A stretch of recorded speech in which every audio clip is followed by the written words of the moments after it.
Howdy, John Convert News, Texas. Today is the 12th of October 2018. The subject is effective charity systems in terms of how I would initially seed money to high schools. Contexts, multiple contexts. First of all, it seems that my angst and trouble was at high school. That's a time, and somewhat in junior high, also especially high school, was making up your mind what you could be when you grow up, that kind of thing, learning, growing, getting inside experience. And I would, Memorial High School, Spring Mission School District, very disappointed. It's allegedly one of the best public school systems in the country. My mother saw that I was very bored. In junior high, a campaign for me to go to Kincaid, a private school, private independent school that was very, very close to home. In fact, in the summers, me and my buddies would tromp over there about a mile or so away through some woods. And since I've learned that Kincaid has bought those woods as part of their expansion, 40 or so acres, and the 64 now got to add another 40. I think that's approximate numbers. Mother wanted me to go there. Father vetoed it, didn't go there. That's a painful story for later. Because of that, well, part of painful, well, later. But the bottom line is that strategic is a key word here. Effective charity systems, so effective, which is similar to strategic. It relates also to strategic, my strategic philanthropy and strategic philanthropy, okay, all these are kind of together, so let's give some context. First of all, this is in April, this is 2018. I own a huge amount of foreign currencies. Speculatively, I bought a bunch of it, a huge amount. For me to be as poor as I was. There's all different numbers that have been guesstimated as to what that will exchange for when there is a revaluation, the global currency exchange. Global currency revaluation. RVGCR, yeah. When I get that huge amount of money, which could easily be in the billions, B billions, not M millions, it would be many, many millions, or probably several billions, maybe trillions, which is a scary thought. But it's a great, big, humongous number. And the bottom line is this: I need to be responsible for God to use those funds responsibly, effectively, gracefully, etc. I've said from the beginning that whatever that big number is, the number X, 20% will go to philanthropy. Not necessarily all the church. What the hell else? But it will go. It will go out there. In a thing they call effective charity systems, and a part of that too is what I call my strategic philanthropy. So part of it also have a system that will deal with let's see, 40% is things eternal, 30% things temporal. So that spiritual things and Christian things and godly things, the things that make difference 100, 200, 300, 500, 5,000 years from now in terms of souls. Temporal is just day by day groceries and gas and clothes and medicine, that stuff. 20% is income, so increasing income. So people need to learn job skills or get sometimes we can block people to apply to college is to pay the 25, was 25, probably 50 or $100 now application fee to colleges to get the financial aid to get going. But if you can't squeeze, so I'm going to say here's thousands of dollars just for application fees for people who qualify. So you apply lots of places and see what happens. and then you do the financial aid thing, see what happens. So I'm trying to be strategic to leverage it and multiply and magnify those things for income. So also means of production. So is it a saw? Is it artist? What will make the person make more money if they had that tool or uniform or whatever? Here in the U.S. and overseas, so like industrial sewing machines can cost like $50 over in India. But the person they'll take care of a family for generations. That $50, they use that. They work at home. They make plenty of money. Stay home with the kids. Changes the life for $50. Wow. And he does a micro loan. There's a whole different way of doing that. So money can put into micro loan companies are legit, straight up. They've got transparency, accountability, so that it can be recycled. That's great. So I want to find that place for me to do, and also then what that will do is teach others to do. So that as I've done that and we've done that, then we're going to learn about what works and and who's legit and straight up and reports well, and we're going to monitor and audit. So because we're going to continue with this, and I don't want to necessarily say bad things about folks. Of course, I won't find it, but who could continue? And then the next phase is to say Strategic Philanthropy Institute. So we're going to teach others strategic philanthropy. So we have found that what works is to teach, like right now in the USA, there's a gigantic demand for computer programmers. They can't keep up with them. There's a big demand for nurses. There's a big demand for, I don't even know what the demands are for now. But a little while ago, you need bus drivers, not for school buses, but for the little mini buses to move around. Months they had a job offering and they had no applicants. That's crazy. So to find those pockets and those places to leverage it,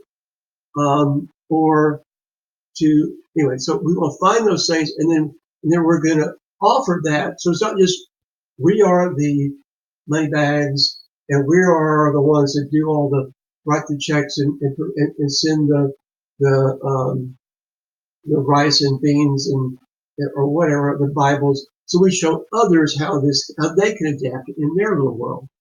And that might be in the U.S. or in Asia or Africa or South America or Caribbean or whatever.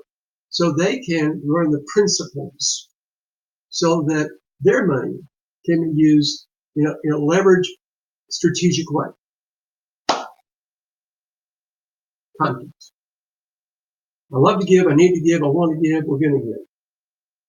There's a separate thing that's called my wise investing. I'm going to invest an immense amount of money. Let's just say that there's this, let's just say it's 100% of the exchange money. 20% goes to philanthropy. And I don't know how much that's going to be Christian, not Christian. Let's sort that out later. 80% is left. Most of that, I'm not sure how much, 60 of 80% maybe, some will be used to get things going in terms of the for-profit, non-profit things that I want to do. Maybe it's here 20%. So it leaves about 60% to invest. Because I want the money to be making money. So I'm going to go and find places and ways to invest. And the things I want to look into, and I don't know much, but I know some. And so I'm going to hire people that are going to explore these things. And they can report back to me about these things. And I want to lean heavily towards hard assets. I do not want to get tangled up in stocks and bonds. Paper. I don't want to own paper. I may want to own businesses. That's different than owning just stocks or bonds. Because that can go up and down and be manipulated and be real crazy. And I would rather own things like metals. Gold, silver, platinum, and there's a lot of speculation and hype about gold and silver, so I tilt toward platinum. I also look into those other two metals that are online, so there's rhodium and rubidium or something like that. There's two weird metals are listed sometimes. And there's rare earths. So, if things change, we always going to need some kind of metals or copper. I just have a fancy for copper somehow. But I'm not going to go buy copper because I have fancy for it. I want to get the particular. Is it zinc? And also, I don't want more things like zinc or unsexy things like zinc or lead or other things. So besides metals, because that's hard, and you own it, and you own it. It's like I don't want to get into things like stamps or collectibles or coins because it's hard to move. I mean, if you have so much platinum in bars or coins, you can move it. You own, Lord knows how to do copper.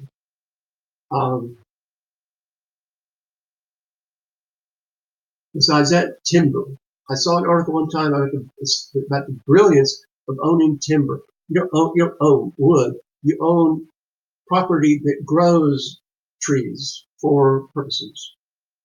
That's steady, and the economy can go up and down. The trees keep growing. You take care of them, and so that's just a smart thing. I love trees, and I also want to give to trees. So that's a whole different topic. I mean, I resonate with trees. I don't resonate with whales or something way up into wolves or polar bears. I'm into trees. So I invest in trees and give to trees. And I want to set up as the trees investments grow. I want to use that money to buy up and to leverage old growth forests, Arbor Day celebrations. I want the two to go together somehow. Also currencies. I started to buy currencies. I want to learn to buy currencies. And real estate can be really, really smart. That's a whole big, crazy, complicated subject. But as those things make money, the reason that they make money is a feedback into philanthropy. And I want to tell the people that I'm guiding into the investing. You're helping because I'm already rich and I'm satisfied and I'm going to die and oh well. But you're saying systems that are prudent and wise and smart and flexible and whatever, so that the funds go to make this world a better place strategically. So you knock your lights out making money. They knock their lights out using this effectively. It's like one of the things was there's a group there's a fancy resort in the Caribbean in St. Kitts. And so they use 1% of their sales, the rest of sales, to fund like 7 or 8 different nonprofits in the area. So they're saying, so they're using their 1% to serve the locals through, and one of them that I really, really liked was books for children. The poorest children don't have books to read. So and the books that they do have are not related to the native language, and everybody has a white face and people like brown and black face. So that there's a certain publishing house that just does readers for small children that it's indigenous looking. So I would be delighted. That's strategic. That's strategic because it helps children to read. I love it. And libraries, I'll do a whole lot about libraries. I think libraries are a very leveraged way to go. So,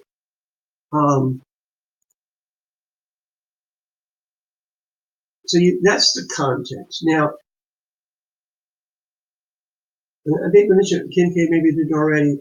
I've been thinking a lot about Kincaid School in Houston, near where I live. If I have this gigantic amount of money, I believe I really will, and I want to use it, and I really do, and I want to use it not to say, oh, here, have some money, have fun. That's not me. I want to see, have some money, use it strategically, and let's work together. So let me just cut to the chase. I was walking around the property, and this came to my mind. And again, I don't want to be the one that does a sit down and does a meeting. And I want to sit behind 3 or 4 levels of anonymity, so I never know that it was me. And even because, again, I'm mortal, I will die, I'll go away, I will set up systems. I want to get somebody I want to have a very small group of people that know all this stuff, and people I could trust to take it over. Guess what? I suddenly take a long time, but they could help me like a mastermind brain trust group.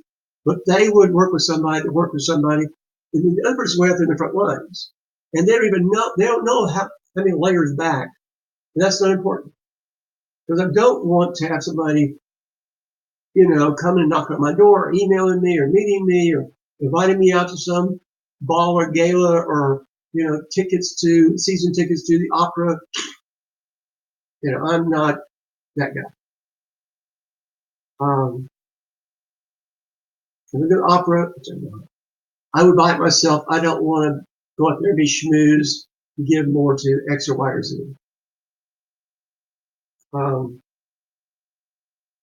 But there are people along the way that that would be those people that are out there doing that work. And that's whether it's a foundation or trust or nonprofit or whatever it is, it'll be out there somewhere, far away from me. But they report back, not to me, but to people that report to me. So I get the filtered, and I can drill in if I need to. And I'll have people that will drill in, so I'm not being jerked around. And there's accountability and there's auditing, because I will not tolerate shenanigans, embezzlement, cheating. I mean, I will pay everybody that I employ generously. I'll give generously. I want to think clearly about. I'd rather help a lot of the little people get going. It's like they got called Unreasonable Institute, and they focus on entrepreneurs in the social entrepreneurs in that sector. They're doing great works around the world, and so I'd rather and for them, $50,000 is a lot of money. 23, 40, 50, well, that's a lot of money. Well, if I had hundreds of millions of dollars, 50,000 is not that much money. But I was just throwing it at everybody. Here's 50, 50, 50, 50. I want to find the right people, not just in the right ways. So maybe they need training or technology. So where can I sponsor for them computers or lease an office or do a matching grant? How can I leverage it to keep them engaged? I don't want to get them fat and lazy and codependent, but I want to boost them. So I want to also have my people study like venture capitalists, that get in that world. But I'm not so much interested in so how do venture capitalists get for-profit businesses to boost, then transfer that to the social entrepreneur people. So context, story, blah, blah, blah, blah, blah. Oh, where am I? 15, 18 minutes? Well, I hope I can wrap this up. So in all that, what specifically? Because again, if I have access to hundreds of millions and probably, I'm going to say, multi-billions of dollars, let's just say it's more than 10 billion, so it's 2 billion for philanthropy. That's just for philanthropy. So the other 6 is investing, and 2 for me, and 2 for philanthropy. And then, like I said, in the investing will refuel the philanthropy. We're not trying to get ribbon fast. We want to do it strategically and wisely. So just had this idea about Kincaid.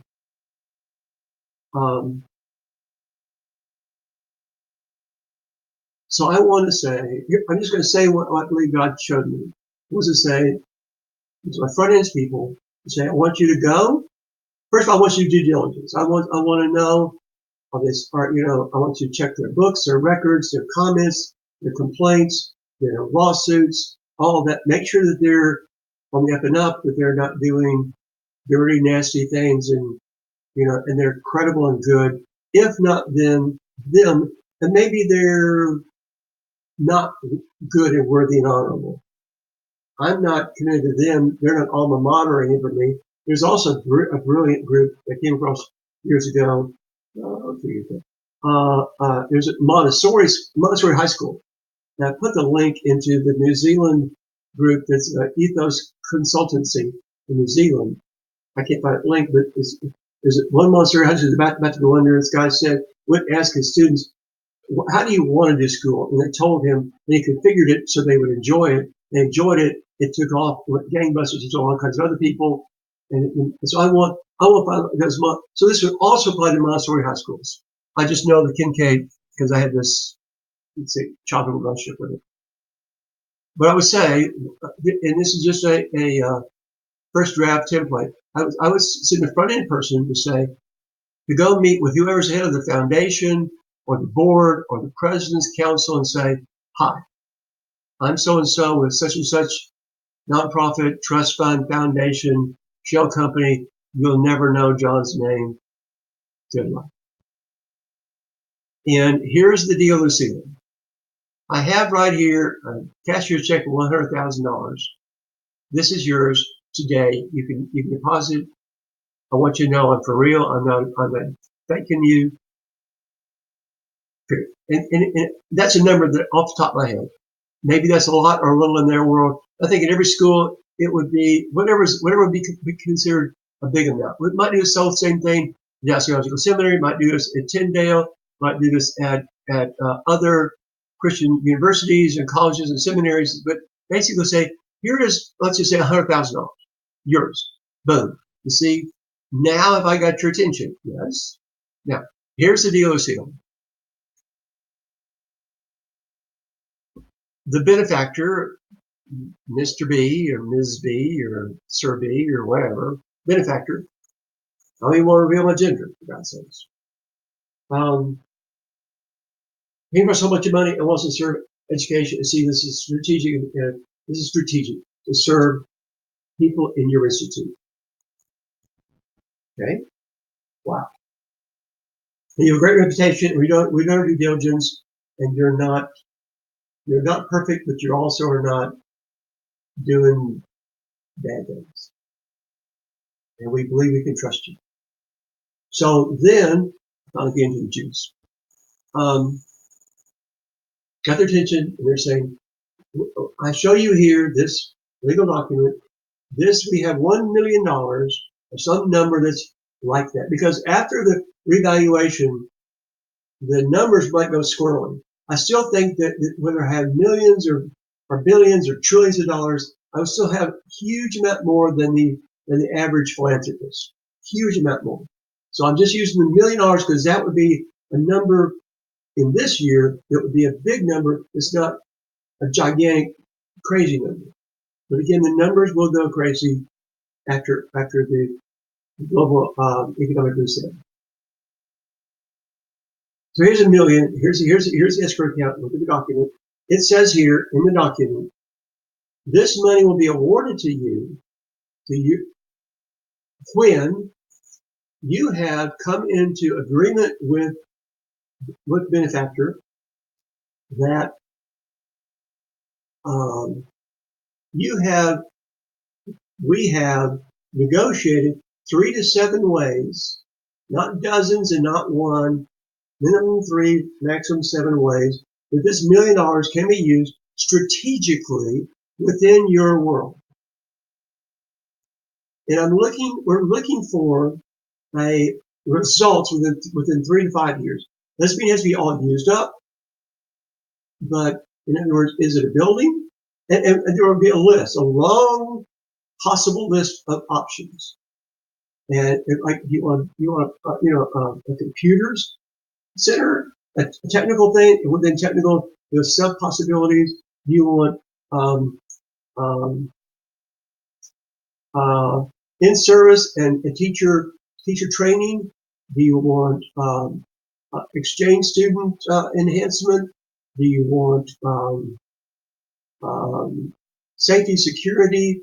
Do you want alumni cultivation? Because with them might come strategically much more donations and much more referrals.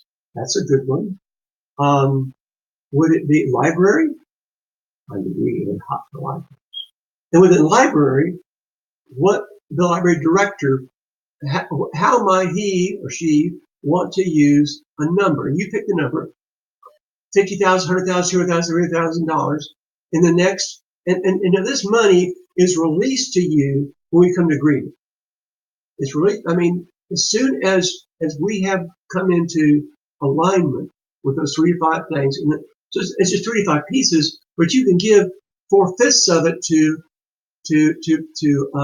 hiring a fundraising manager or hiring a volunteer coordinator. Maybe you want more volunteers to come in to tutor, to do grounds maintenance, to coach the children, to, I don't know, to take care. Or maybe you want to set up a child care center for the kids that have got little children. You want to have an excellent child care center on the campus grounds or nearby. You won't bloody buy the 2 acres across the street if that's what would work. So as you agree, it's yours. Then here's another document right over here. It's a second escrow account. You will report to us on a monthly, quarterly, annual basis how things are going according to this criteria. If we are pleased with that reporting, then the second million is released to you after you've gone through similar negotiations. That second million, it'll be released to you no sooner than 3 years, no later than 5 years after you've gone through other negotiations, because maybe you've got the Creative Arts Center, you've got the, you've got a stadium or a sound system, or, you don't need another one for God's sakes. But you want to boost up your, I don't know, maybe you want to, do maybe one of your buildings, the foundation shifting. Well, that's not very sexy. Who wants to give to that? I'm happy to give to the non-glamorous things, so that other people can give to the glamorous things. Your alumni, your donors, to the, the band and the football team and the stadium lights and the, that's more glamorous. But like the plumbing, the foundation, the roofing, I'm happy to give to them. Really, infrastructure. Happy to give to them. As long as it's, again, and I'm going to do due diligence. I want to see that there's a real need. And I'm not paying you $300,000 to re-roof your buildings. And oh, by the way, $100,000 went in the pockets of, blah, blah, rah, rah. No, that's a deal breaker right there. And I'll tell you what, Jack, if there is illegal or shit, if it's illegal, I will press charges. If it's unethical, I will press charges. I'll just back off.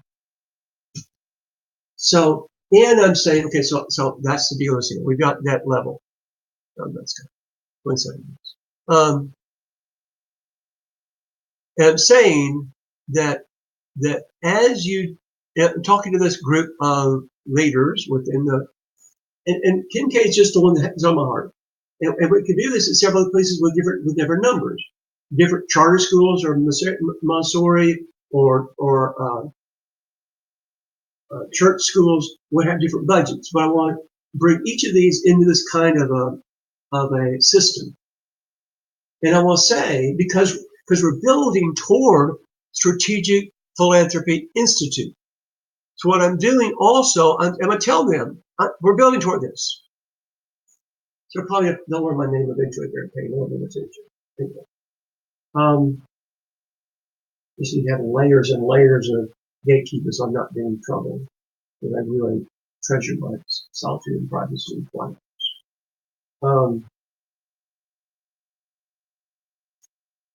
So different ones. So I want give a list of 12, 15, 80 different maybes. And they can go over there and say, we like these. And we also want, and you add more, fine. We negotiate, fine. We release the money, fine. You use it, fine. You report, fine. We renegotiate, we do it again, fine. And depends on how prosperous investments were, we may do this over and over and over again. But also we're learning what we're doing. Also, we're leveraging your brain power and the creativity and the spirituality of your people to use that to show others how to do philanthropy elsewhere well in the future. And you can use this to improve and increase your fundraising to your constituents. So yeah, we're giving you $2,100,000 in the course of the most 5 years, if everything winds up nicely. If it continues to be nicely, we may, what do you call that? Fund a seat or professor. You put, I think it's like $1 million or something into a kitty, and then that generates revenue, and then you hire a professor of, and what's the need? What do you need? A professor of ethics? Probably. Of leadership? Possibly. Of interdisciplinary studies? That would be dangerous. What do you need a professor of? Or a teacher of? Or a coach of?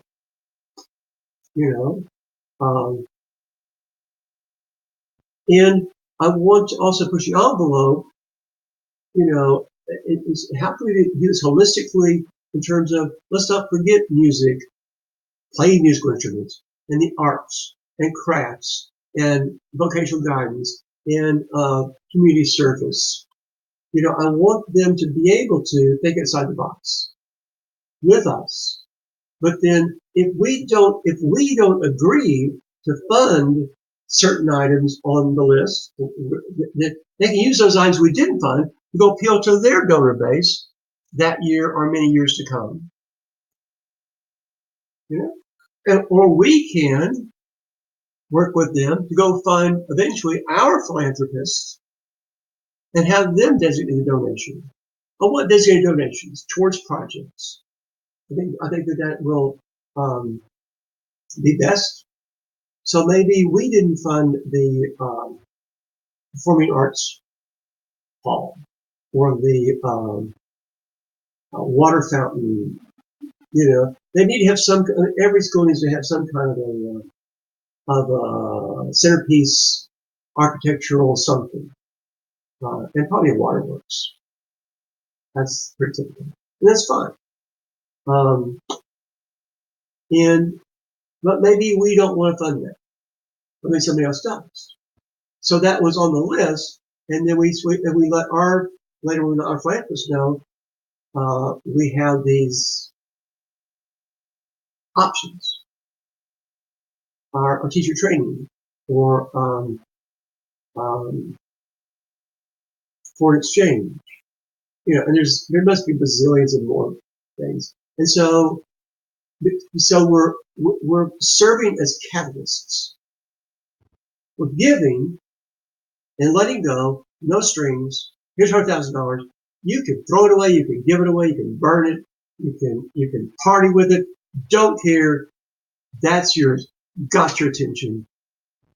And I mean, the fine print might say, "We're needed most."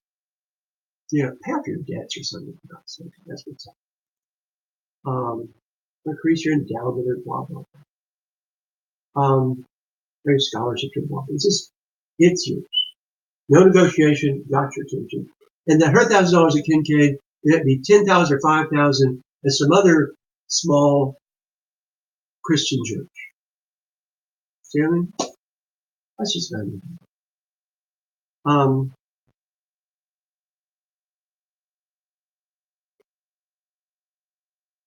Not quite. There's two thoughts coming to me. One is that as I move forward in the many years to come, I'm going to be training people, teaching, training, encouraging, equipping people to build online businesses that are content marketing, like what I'm doing. So they will be making ebooks and e-courses, online communities and webinars and coaching and consulting and whatever. They'll also be building brick and mortar offline kinds of businesses. They will be prospering. They will have community, they'll have accountability, they'll be growing, they'll be thriving. But for them, as they make money, I want them to see that part of the purpose of them making the money, putting them in that hour, going the extra mile, is so that they can have the funds to serve others. It's not about just me and mine and us and more expensive cars and clothes and vacations. There's diminishing returns with that. But if you can see that my additional money, our money, well, as a company, and you want to do this as a company, we want to be good, because that's how you attract and maintain and keep good workers is that as your company, you're serving a higher purpose, and what you as owner be serving a higher purpose. So I'm not just going to do this and then go and try. I will recruit other philanthropists and other people. It's like, my God, people that inherit jillions of dollars. There's people that are rock stars and celebrities and, sports and music. How are you going to use all that money? So, and I'm not asking them to give all, but just 1%. I'm saying, here's what your 1% of all your football players make, tens of millions of dollars a year. That's so 1% of that. Here's where you might want to put that. I'm just going to say it. I'm not, and you can give it not through me, but to them. Go straight to Kincaid or Montessori or SPCA or whatever, strategically. But don't give it to, and I'm not going to, I probably will not advocate, something like, since you're designated with transparency and accountability, Red Cross. I've heard horrible things about the full accountability, or United Way, or I'm not sure it's Salvation Army, but we will watchdog those. I think more money put in the little places. Again, these that you get directly, that you get accounts, and they're watchdogs that watch over all these. That's their whole purpose is to watch over those loved ones, the reports on those. That ethics and everything. So I'm not just saying I'm gonna do this. I'll go find some other rich people that already got the tuxedos and the fur coats and the mansions. But I'm gonna be raising. I believe that God's gonna raise up many people. They're gonna make a moderate, a lot, a whole lot, or a huge amount of money. I'm gonna say before God is your accountability, because you're mortal. You need to be using part of as a steward, use some of your money to help those who can't help themselves in strategic ways. It's good stewardship. It's called our stewardship communities. Stewardship. Our. Last year, I think it was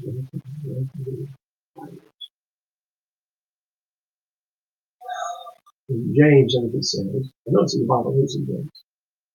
It says, tell the rich people to give a lot. That's John's bad paraphrase. That's what the Bible calls us to do. And I'm going to do that. And what I'm not going to do is tell them, you give a lot to help me to pay for my Cadillac and my filet mignon and my, masseuse. No, I've got that covered. You don't worry about me. I've got lots of vitamins. I've got lots of shoes. I've got, it's not about me. It's not about my company. I got all that taken care of. Thank you very much. I want you to give generously. And here are the strategic places for you to give directly. Don't give it to me to give to them. We might do that. If they want to maintain anonymity, we can set up foundations and trusts and ways so nobody knows that Mr. and Mrs. Smith or Jones or Farmer Brown and we can. I'm happy to facilitate their anonymity and their confidentiality, but and I want what I'm saying. It's like I want to be of service or facilitate, like catalyzers. I really do.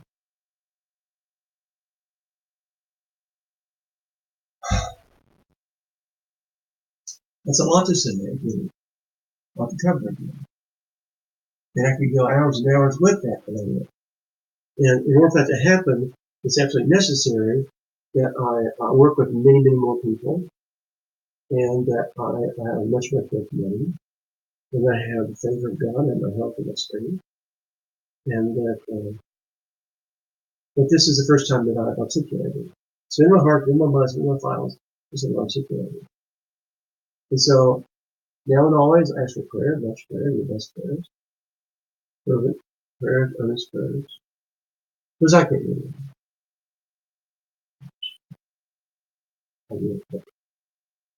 This thing, work with people brings complications and difficulties and stresses and unpredictable things and uncontrollable things. People are not perfect in this world, and I'm not perfect. But I have imperfect people who can do this system.